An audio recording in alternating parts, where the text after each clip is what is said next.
Welcome back to the Layman Seminary. We have Rafe with us again. This is the fourth video, I believe. And what we're going to be talking about is that Rafe recently is preparing his Sunday school lesson, as we talked about in the last video. And then 8 hours before he found out that he needed to preach a sermon. So before we get into talking about what it's like and what you did to prepare for a sermon in such a short time, I wanna ask you about your overall sermon experience and process that you went through. So, Rafe, if you'll begin there, we appreciate it. So from my first sermon at the current church that I'm at, I basically just wrote it like a running commentary because as someone who's been doing a lot of school and biblical studies and Christian ministry, it kind of came second nature to me. So basically I had almost no structure to my sermon other than the commentary that dictated the different points and flows of the text. So it was basically some running commentary with some application, and that's about it. Okay. For the second sermon, I did include 3 points to the text. I didn't really have. I included them more just almost by providential accident than by purposeful design, to be honest with you. Because I found that they actually provided some structure and it provided people a way to keep up with what's going on in the text and how it's developing. Okay. And I applied, but for this sermon, I did not apply any application during the body or the exposition of the sermon. I applied the application at the end of the sermon. 3 points of application. Okay. I know what you're talking about, and some of the people in the audience may know what you're talking about. They have some experience with that. But let's take it back to, what is the first book you ever read or was reading on sermon preparation? Well, that's hard to say because it's a long time, but I think the first book I ever bought in a hard copy, and this was way before I had Logos, was probably Christ-Centered Preaching by Bryan Chapell. Okay.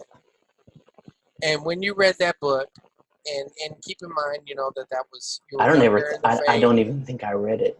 I don't think I read it all. All right. So, but I mean, it was on your radar that you were preparing in that way. Yeah. All right. So when did you start? Okay, getting into the preaching. I know you had the desire and you feel the calling. Yeah. But when did you start reading books? You know, where you were kind of trying to pick up on some things, because you mentioned MacArthur, you know, in the other video. Yeah. Sure. Which probably, I mean, you were talking more about your tone and stuff, but it probably also may indicate what you think expository preaching is. Oh, of course, because I've surrounded in my life of preachers. The preachers I listen to, almost not identical, but they kind of structure their sermons in a similar way. Yeah. Okay, so there's some things that you picked up on by listening. I've not only learned by reading, which I haven't done that much reading on sermon books. I've done more learning by listening and looking at what preachers do. So when you started reading consciously in preparation for preaching, yes, what was the book that you read? Christ-Centered Preaching by Bryan Chapell. And I also read Haddon Robinson as well. Okay, more recently, right? Yeah. I will actually. When I had preached that first sermon, I read both parts of both books. I read Haddon Robinson, and I read Bryan Chapell. Okay, so Bryan Chapell's still alive. Haddon Robinson. Yeah. Haddon Robinson is dead, and you know, we're gonna evaluate his work, you know, a little bit. So I mean, we're not nothing against the guy or whatever, but I just want to know you personally, what was most helpful for you out of what you read from Chapell and what you read from Haddon Robinson? What was helpful?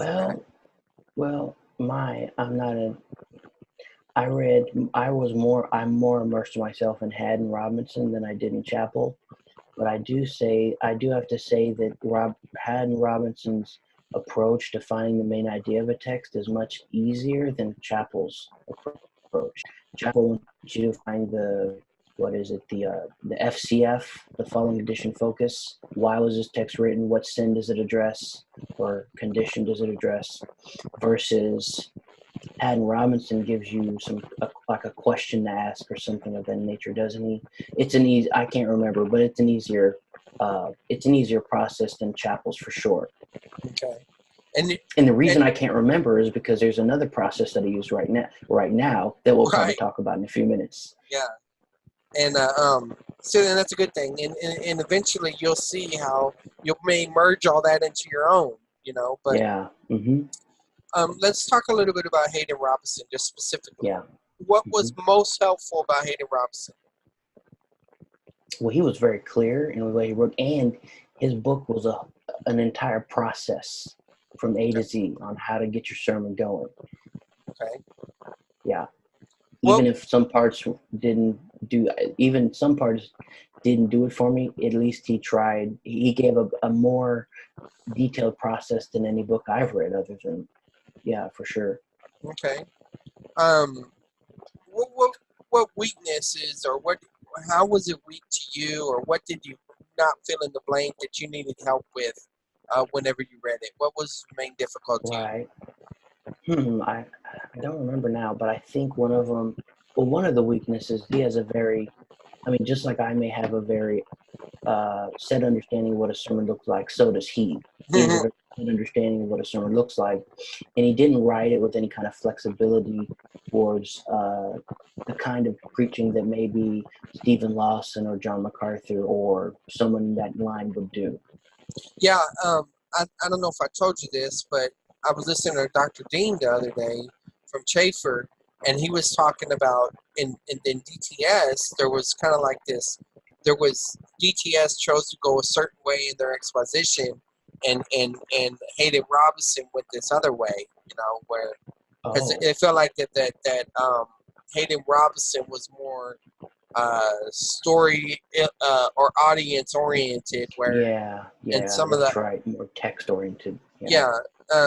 And I thought that was kind of interesting because he was explaining about that, and I was like, okay, that makes sense, because some of the other people that I listen to from DTS, they don't do the expository, at least in that format. Now we know Swindoll does. Yeah, it's a little bit different, but okay. So and so with that, he wasn't as text heavy as maybe I would be with the exposition. So your first sermon. Yeah. You had how long to prepare for that one? Oh, I had at least I think I had almost 2 weeks. Okay, you had 2 weeks.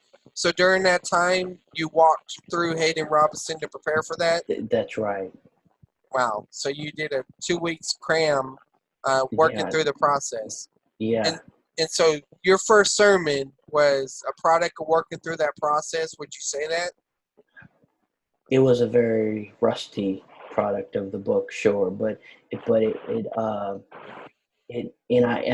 I failed to incorporate certain things in my sermon from the book, even though I read them. I hadn't internalized it at that time. So there was a lot of things that I read that I didn't put in the sermon, or I didn't work in the sermon to my advantage, unfortunately. And the benefit of these books, especially that include all this process, is you can use them like manuals, to go back and use them as a checklist and stuff. So that's good. And I think you mentioned it earlier, you were in paper writing mode when you wrote the first one. So it's more like a running commentary. Pretty much. So what book did you read after Haddon Robinson? Homiletical Bridge by Tony Guthrie. Okay. Where was that book helpful for you? Well, if I remember correctly, and I have the file somewhere, I just don't have it on me right now. You find the way that you find your main idea in his system is a lot easier than I feel than you find it in Chapel or Robinson. Okay. And so because you find your idea and then you ask a question. What does this text tell me about blank, about whatever you think the idea is? And if you can't answer that question, then it's probably that's not correct. Your assessment of the main idea. He he also, of course, just has a good way of writing. I think I like his writing style better, which isn't really, I mean, that's not too big of a deal, but I like his writing style better and the way he writes. Also, his sermonic stinginess thing was pretty catchy, so I remembered it. A time not to include too much in your sermon, just enough to get the point across. Which helped you go from that transition of not writing so much of a commentary, but prepare for your just enough audience. to get the point across. Okay. And then his emphasis on what was it? Transitions really helped too.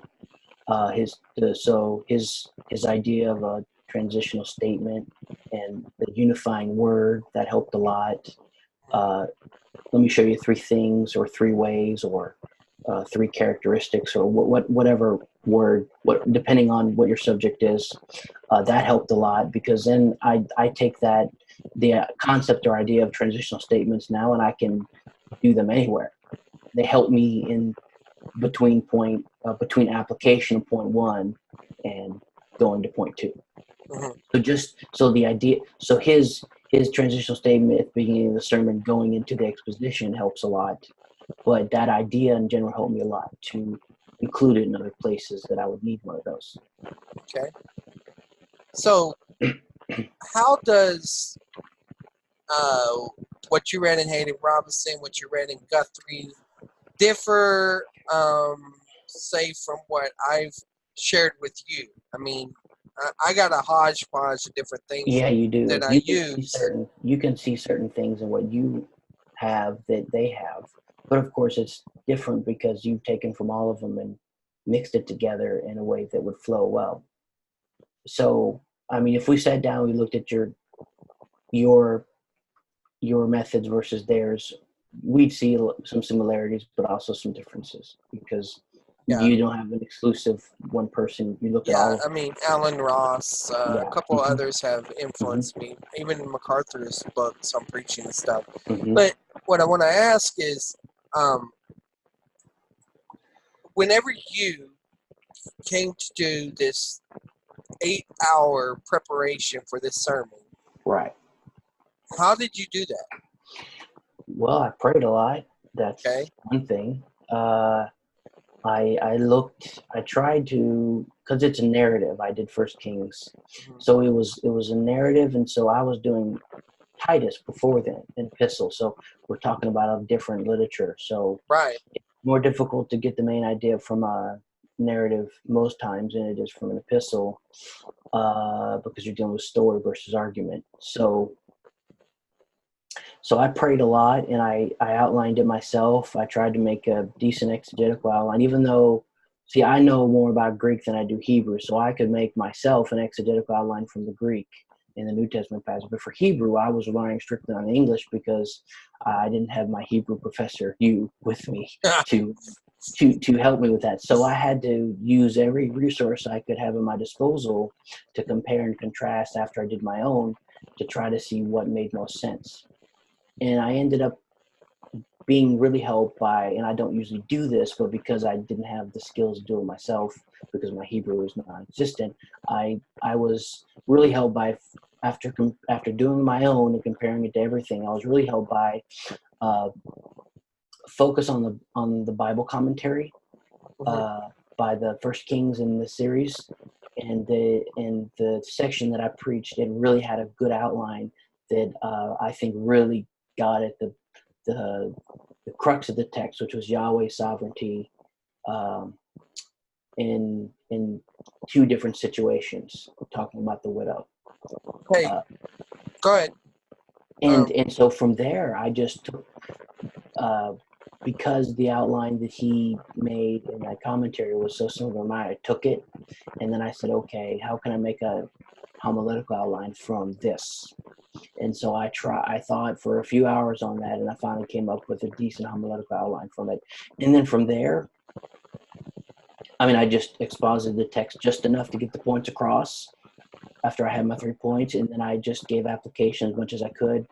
The proper application is in the text, and then at the end, I added 3 principles that summed up the whole text.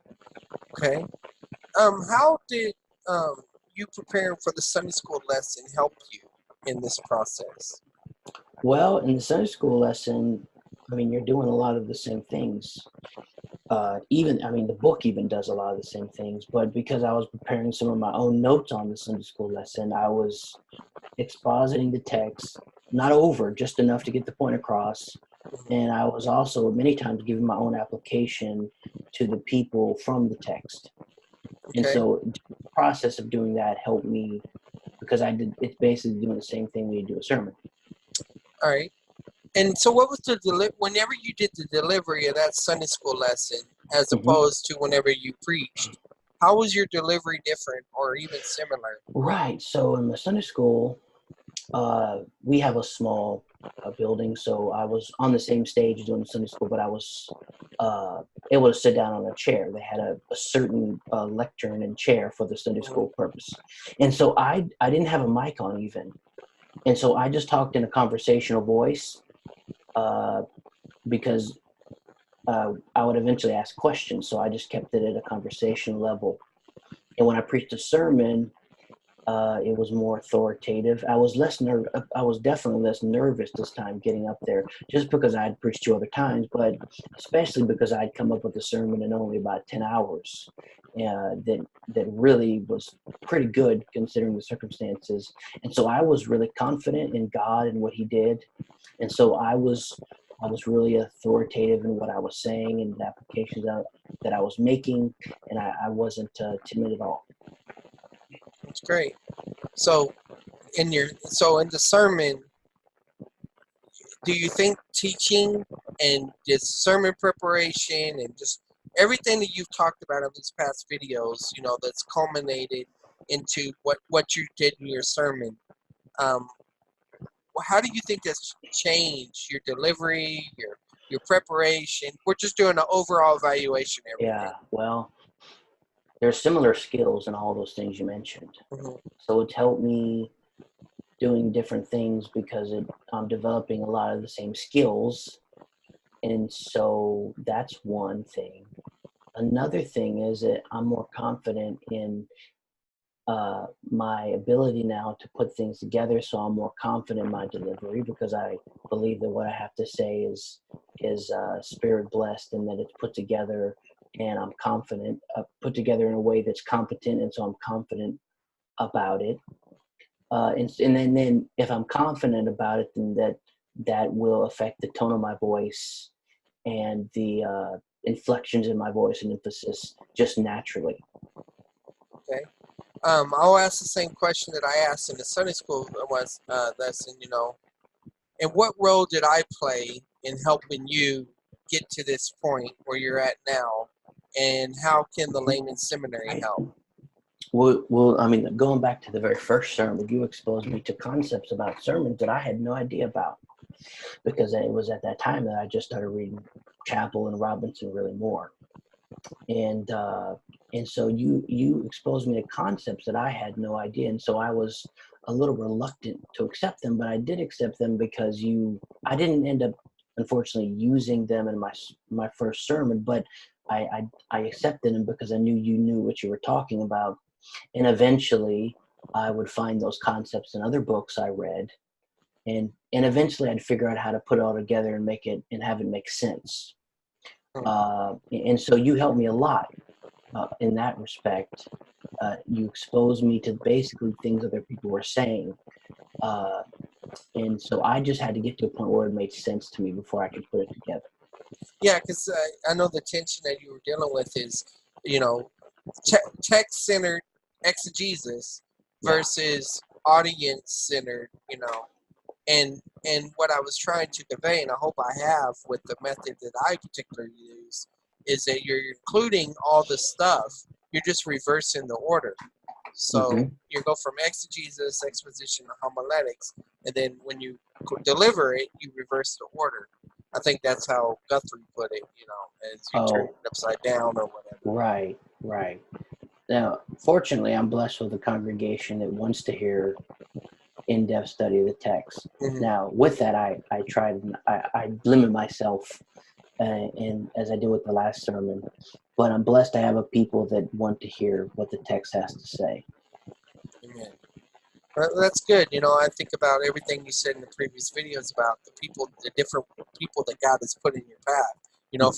From helping train elder candidates in systematic theology, to the teaching exposition, to teaching the Sunday school class, to long-term discipleship at various things, systematic theology, hermeneutics, Bible study methods, to teaching kids.